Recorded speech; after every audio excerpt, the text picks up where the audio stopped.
Welcome to today's Ukraine War Update for May 17, 2026. 2 hours, no handshake. Friday's Istanbul talks produced one concrete deliverable, a 1,000 for 1,000 prisoner swap, the largest exchange of the war. Beyond that, the room stalled. Russia's Medinsky reportedly demanded Ukrainian troop withdrawal as a precondition for any ceasefire. Umerov rejected it. The delegations agreed in principle to meet again, with no dates set. Ukraine's answer arrived overnight. The largest strike on Russia in over a year. Russian Ministry of Defense claimed 556 Ukrainian drones intercepted across 14 regions. The Moscow Oil Refinery at Kapotnya, inside the city limits, hit. The Solnechnogorsk fuel loading station hit. At least 4 killed across Russia overnight, multiple workers injured at the Kapotnya plant. 1,170 Russian troops killed in a day. 82 artillery systems lost. 1 aircraft. 3 air defense systems.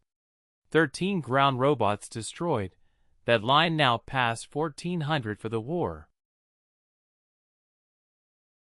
A quieter Ukrainian night relative to the record 3-day barrage.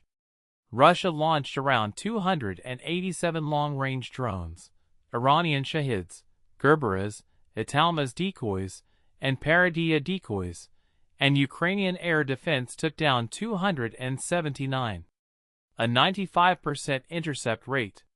Damage concentrated in Dnipropetrovsk. Nikopol lost 17 cars and 15 mopeds to drone strikes. Kiev region took drone intercepts over Vyshhorod with no civilian deaths reported. ISW logs continued Russian ground assaults in the Pokrovsk direction. No Russian advance, Ukrainian counterattacks holding. The bigger development is to the south.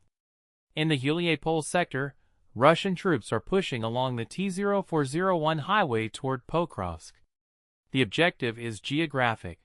Bring the city of Zaporizhzhia within Russian tube artillery range. The southern flank story we have been tracking is now the explicit Russian objective. The headline is the night's biggest deep strike package in weeks. The Moscow Oil Refinery at Kapotnya, inside Moscow city limits, hit, with workers injured at the plant. The Solnechnogorsk fuel loading station in Moscow Oblast struck. The Russian Ministry of Defense claimed 556 Ukrainian drones intercepted across 14 regions, even taken at face value, record tier saturation. At least 4 killed across Russia overnight.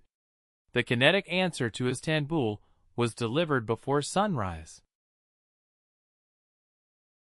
The diplomatic state of play after Istanbul. A single working agreement, no ceasefire, no follow-up date. Medinsky's line, Moscow is, quote, satisfied with the outcome. Umerov's read, 3 topics addressed, only 1 resolved. Erdogan and Turkish Foreign Minister Hakan Fidan mediated. Both sides agreed in principle to a second round, with no date. Trump, still pitching a Trump-Putin bilateral, did not fly in. The prisoner swap is real and it matters. For the families of 2,000 soldiers, the diplomatic week was not theater. Everything else is. The next move is back on the kinetic side of the ledger. That wraps up today's update. If you found this useful, press the like button and subscribe in order to support this channel. Stay informed, stay safe, and I'll see you tomorrow.